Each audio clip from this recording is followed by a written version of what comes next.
Bueno, entonces esto es el tema del diseño organizacional. Espera un segundo. Y entonces hay distintos tipos de diseño organizacional. Esto que aparece aquí en la pantalla ahora, ¿cierto? Es como el diseño más común, el más tradicional, o uno de los más comunes este que estoy marcando ahí con el mouse, ¿cierto? Entonces ahí tengo básicamente las áreas funcionales, ¿cierto? Y ahí está un poco más descrito, ¿cierto? El caso de la dirección de personas. Pero para cada una de estas áreas, ¿cierto? Habría que hacer algo parecido a esto. La manera de describir o este gráfico específico para describir el diseño organizacional se denomina organigrama. Y como ustedes comprenderán, para efectos de organizaciones pequeñas esto es sencillo de hacer, pero para organizaciones grandes o multinacionales esto es un laberinto. O sea, lo más probable es que uno necesite distinto. Si uno quiere graficar la organización completa, va a requerir incluso varias hojas para poder expresarla, ¿no? Entonces va a tener como un macro organigrama para lo más central y después va a tener algunos organigramas específicos quizás para algunas de las divisiones. Otro concepto que es relevante que sepan es esto que aparece en esta misma organigrama de acá al lado, de la derecha, ¿cierto? Donde aparece marcado las líneas continuas en un organigrama son relaciones que se llaman de línea, ¿ya? Relaciones de línea son básicamente, significa que ellos tienen autoridad, que por ejemplo el gerente, en este caso el gerente de recursos humanos, por decir acá en la izquierda, el director de recursos humanos tiene autoridad por sobre estas 3 personas que están acá y el gerente general tiene autoridad por sobre estas 5 personas que están acá. O sea, eso significa que lo que decida el gerente general, las otras personas que están acá van a tener que implementarlo. Una vez que el gerente general lo decida, las otras personas van a tener que hacerlo. Lo mismo, si es que el director de recursos humanos decide algo, las 3 personas que ahí están en celeste, los que tienen esos cargos, van a tener que implementarlo, ¿ya? O sea, la línea significa que hay autoridad y yo puedo de alguna manera modificar el actuar de la persona que está a mi cargo en función de las decisiones que se tomaron. ¿Ya? ¿Cómo se tomaron esas decisiones es otro punto? Pero una vez que se tomó la decisión, ellos tienen que, en este caso, hacer caso a alguien con la que tienen relación de línea. La relación, lo que aparece ahí con línea punteada es lo que muchas veces se denomina como relaciones de staff y asesoría. Entonces, en este caso en particular, está este asesor legal o asesoría legal, ¿cierto? Normalmente se pone como por debajo de quién va a asesorar. O sea, si aquí está el gerente general, lo que se entiende es que este asesor más bien le reporta al gerente general, por eso es que hay una línea ahí. Pero esta persona, como hay una línea punteada, no manda a nadie. Puede asesorar, puede darle consejo a la gerencia de finanzas, a la gerencia de marketing y por cierto al gerente general, pero no puede decidir lo que va a hacer el gerente de recursos humanos o el gerente de producción o el gerente de marketing, ¿ya? Entonces fíjense que esto es importante. Acá, como está por debajo el gerente general, significa que le reporta, por lo tanto el jefe directo de línea, por llamarlo así, es el gerente general, ¿cierto? Pero como él está, entre comillas, por sobre estos otros muchachos, pero como tiene una línea ahí punteada, no puede decidir, no toma una decisión, puede aconsejar, pero no toma una decisión por sobre lo que tomen las otras personas. Entonces, supongamos que él, puede decirlo así, el gerente de producción o el gerente de finanzas tenía una decisión y el asesor legal le dice, no, mejor no hagamos eso te puede generar problemas legales, y el gerente de finanzas sigue haciendo eso. La única posibilidad que tiene el asesor legal de que eso no siga, si es que él piensa que no debería hacerse, es hablar con el gerente general y convencer o persuadir al gerente general y que el gerente general le diga al gerente de finanzas, no, sabes que vamos a cambiar el procedimiento y voy a seguir el consejo del asesor legal. Pero el asesor legal no puede decidir por sobre lo que diga el gerente de finanzas, ¿ya? O sea, ese concepto, créanme que es menor, pero en todas las organizaciones en las que yo he trabajado, en las que me ha tocado trabajar, no todo el mundo lo tiene claro y eso genera muchas confusiones. Porque muchas veces el gerente general o alguien que está a cargo, alguien que está a cargo, a veces se le olvida esto y se meten estos asesores que están entre medio y ellos empiezan a tomar decisiones. ¿Cuál es el problema? Que después, a la hora, si alguien toma una decisión mala, supongamos que la decisión correcta hubiera sido la del gerente de finanzas, pero resulta que se siguió, entre comillas, la asesoría del asesor legal. El asesor legal va a decir, no, pero es que esto era solo una asesoría, la decisión la tomaste tú. ¿Sí? Si salió mal. Entonces, ese es el problema. ¿Y alguien le podría decir algo al asesor legal? No, porque claramente en el organigrama se establece que es una relación de asesoría y no una relación de línea. Por lo tanto, los dos responsables de esa mala decisión serían el gerente de finanzas y el gerente general, porque la responsabilidad final igual la va a tener el gerente general. Entonces, eso hay que tener mucho cuidado con eso. La gente se confunde rápidamente.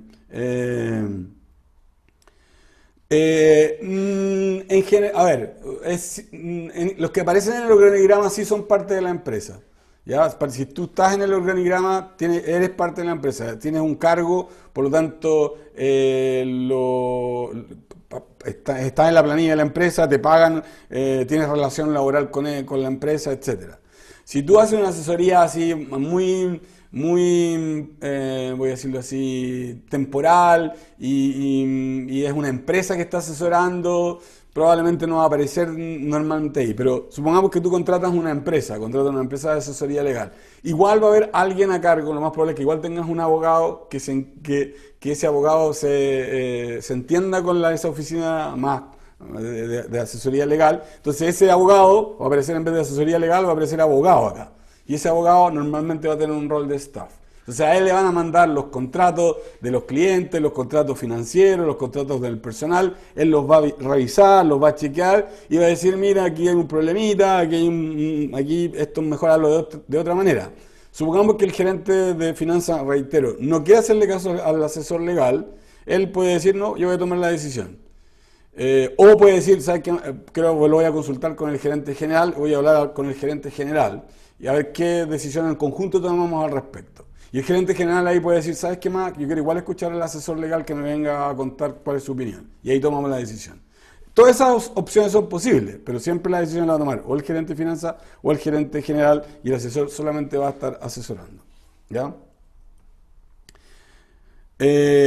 Benjamín Inalef, ¿cuál es tu consulta?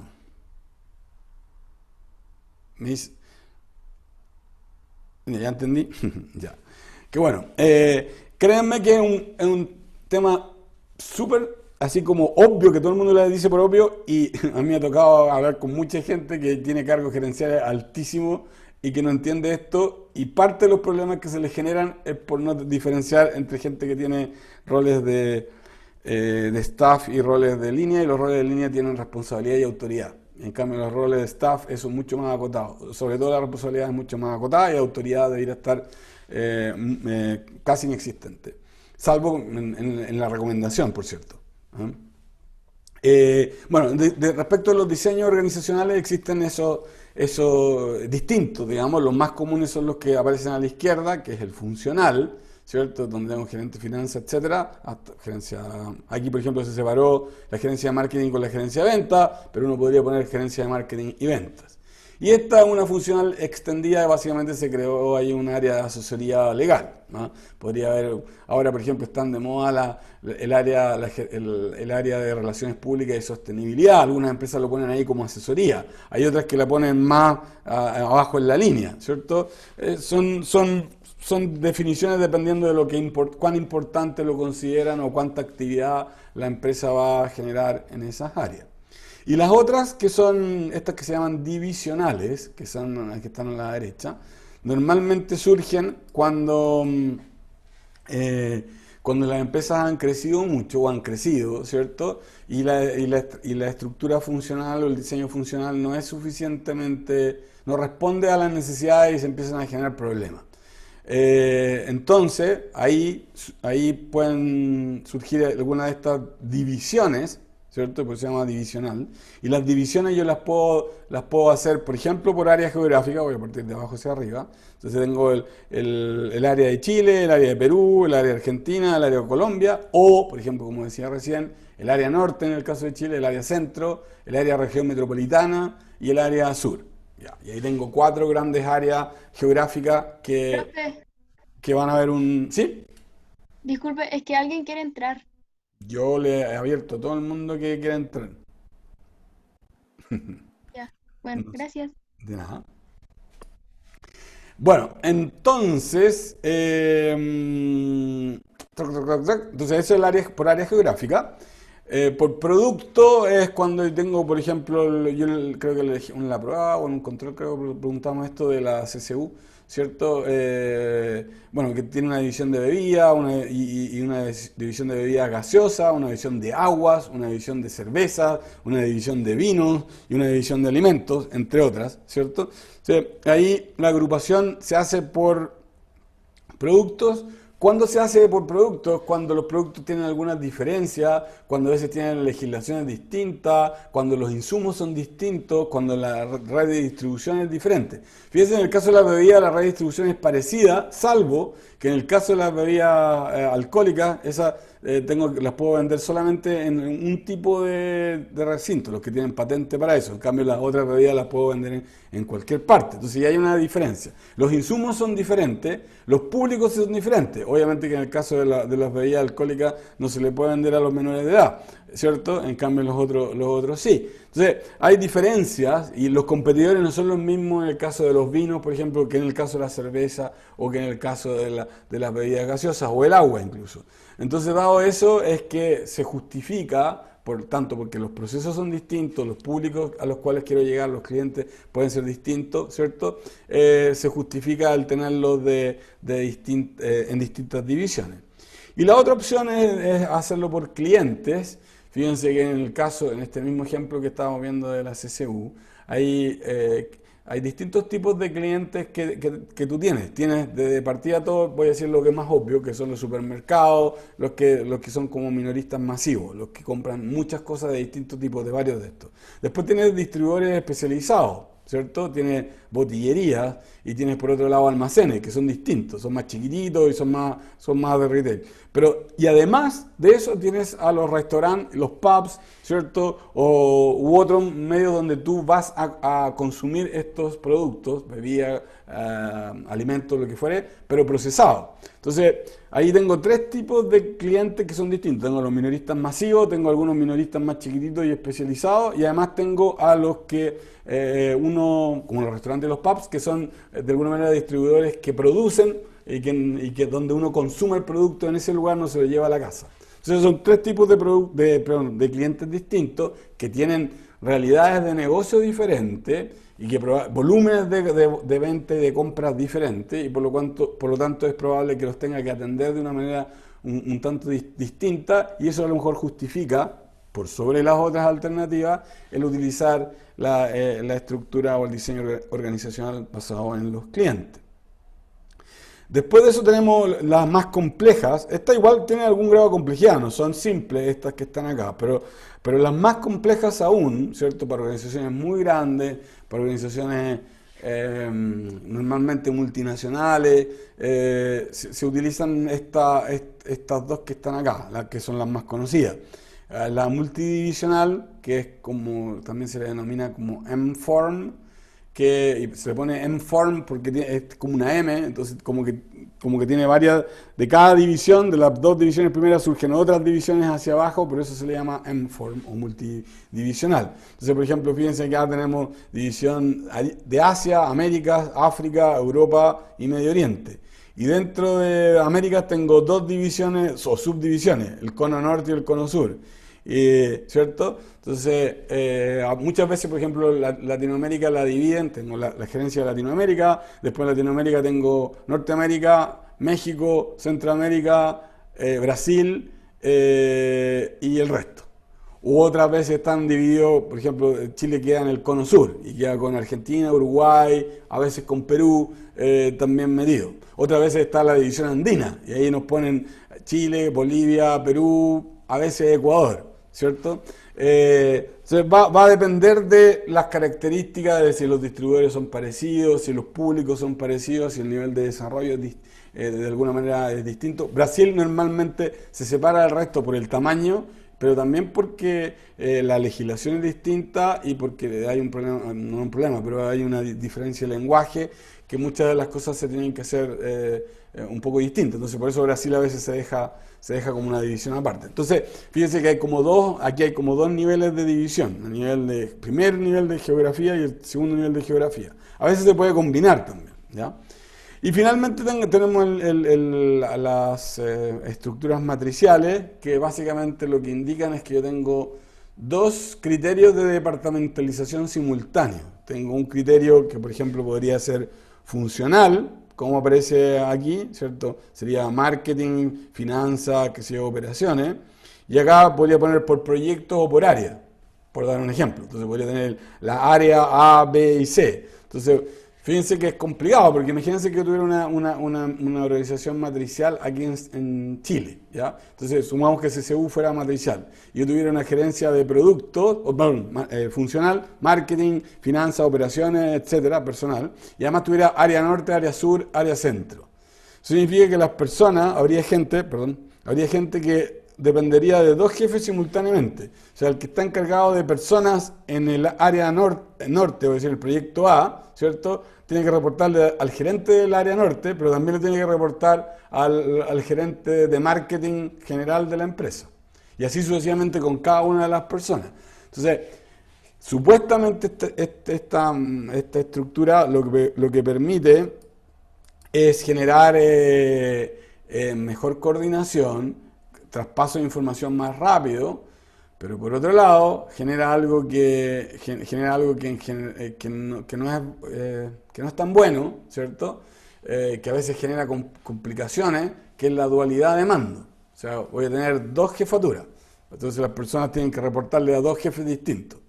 Muchas empresas multinacionales son así.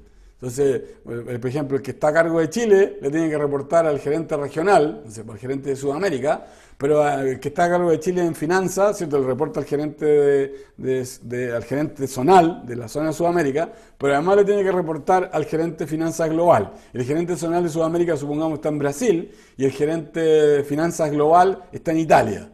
Entonces, y tiene calls o llamados todos los días, tiene que reportarle a los brasileños en portugués o en inglés, y también tiene que reportarle al italiano, en inglés probablemente, o en italo-español, ¿cierto? Y a veces no siempre se van a coordinar tan bien, y a veces el gerente de Sudamérica, ¿cierto? El brasileño les va a pedir algo, y el gerente global le va a pedir otra cosa, y uno va a estar ahí en el medio y no va a tener claro cómo resolver. Entonces, el ejemplo que yo estoy dando es como la típica crítica que se le hace a la organización matricial.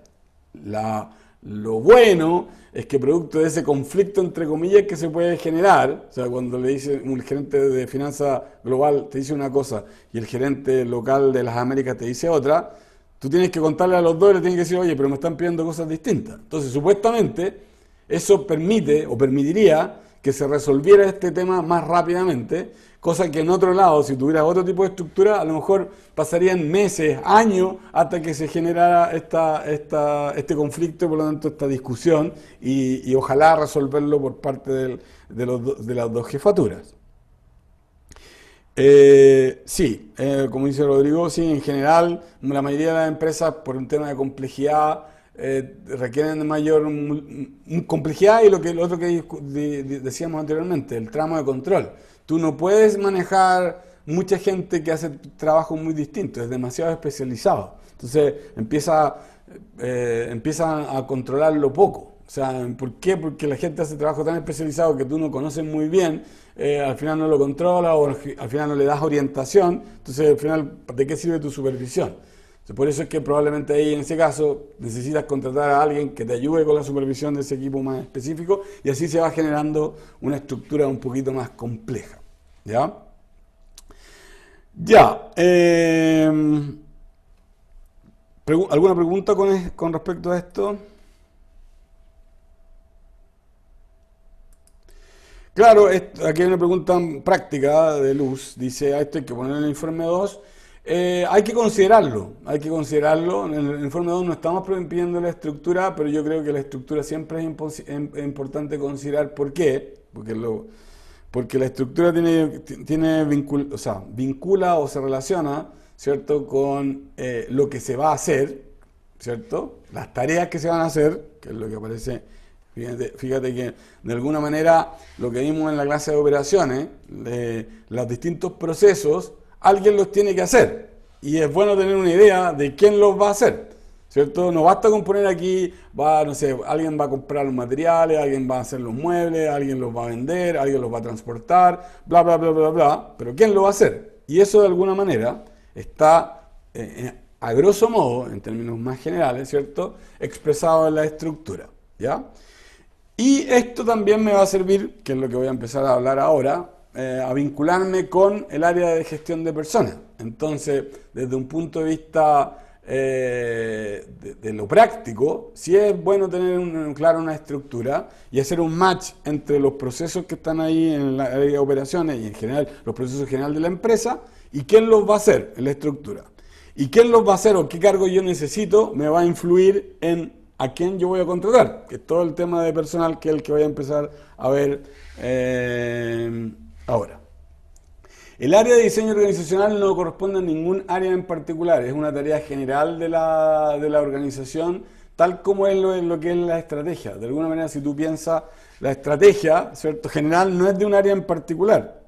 Es responsabilidad normalmente del gerente general o de la plana mayor de la organización, del dueño junto con la gerencia general y los gerentes principales. Ellos son los responsables, pero obviamente pueden participar más gente, ¿ya? Y el diseño organizacional lo mismo, ¿ya? El diseño organizacional también es responsabilidad de los gerentes, pero en general, fíjense que cualquier persona, aunque esté en un cargo muy, voy a decirlo así, no tan de alta responsabilidad dentro de una empresa, igual va a tomar micro decisiones de diseño organizacional. Imagínense que ustedes están dentro del área de finanzas, voy a suponer acá, ustedes están en el área de finanzas, y supongamos que dentro del área de finanzas está el área de contabilidad, una subárea o un departamento de contabilidad. Y ustedes son el jefe de ese departamento que incorpora a ti, a uno de ustedes y a dos personas más. O sea, son tres. Tú, el supervisor o el jefe de contabilidad y dos personas más. ¿Cierto? Y está claro que se llama asistente de contabilidad. Tienes dos asistentes de contabilidad. Tú igual, es como la macroestructura, pero tú igual, con tu equipo de trabajo, tú puedes decir ya, el asistente de contabilidad 1 se va a encargar de todo lo que tenga que ver con activos, con todo lo que es activo y pasivo. Y el asistente de contabilidad 2 se va a encargar de todas las cosas que sean ingresos y gastos. ¿Ya? Es una separación de tareas que yo estoy dando. Fíjate que cuando yo asigno eso, cuando yo decido eso, ¿cierto?, estoy de alguna manera afectando igual el diseño organizacional, porque estoy diciendo que en el fondo el asistente 1 no es igual al asistente 2, hacen tareas distintas. Uno se encarga de una cosa y el otro se encarga de otra cosa. Entonces, en estricto rigor, el diseñar o el hacer estructura organizacional es parte de las tareas normales de cualquier gerente y la responsabilidad general del diseño organizacional o la estructura para toda la compañía es obviamente de la plana mayor y del gerente general. ¿Ya? O sea, no es que pertenezca a un área en particular. Es parte de las acciones que tienen que hacer los gerentes o los que gestionan en general. Yo ahora lo he puesto porque en algún minuto alguien tiene que definir la estructura, normalmente el gerente general o el dueño o el que está haciendo el proyecto, en este caso ustedes, tienen que, en función, sabiendo cuál es la estrategia que ustedes quieren seguir, sabiendo más o menos las operaciones que van a tener en general de la organización, ustedes pueden proponer una estructura que de alguna manera cumpla o sirva para esto. Fíjense que es lo que conversamos al comienzo. Si hago estructuras más complejas, si hago estructuras con muchos niveles, se me empieza a encarecer los costos del proyecto o los costos de la empresa. Si hago demasiado simple, a veces no me funcionan bien y hay puro desorden. Entonces, ahí voy a tener que buscar un óptimo, ¿cierto?, de cómo funcionar. Les doy un ejemplo. Si yo tengo, mi proyecto es un food truck que participan 4 personas, el dueño que hace de administrador, un cocinero y 2 asistentes de cocina y venta, probablemente no se justifique el tener una estructura funcional o una estructura divisional, probablemente no, ¿cierto? A lo mejor una funcional muy simple me va a bastar, ¿cierto? El encargado general, que es el administrador, área de producción, lo que hace la cocina, y área de venta. Ya, eso.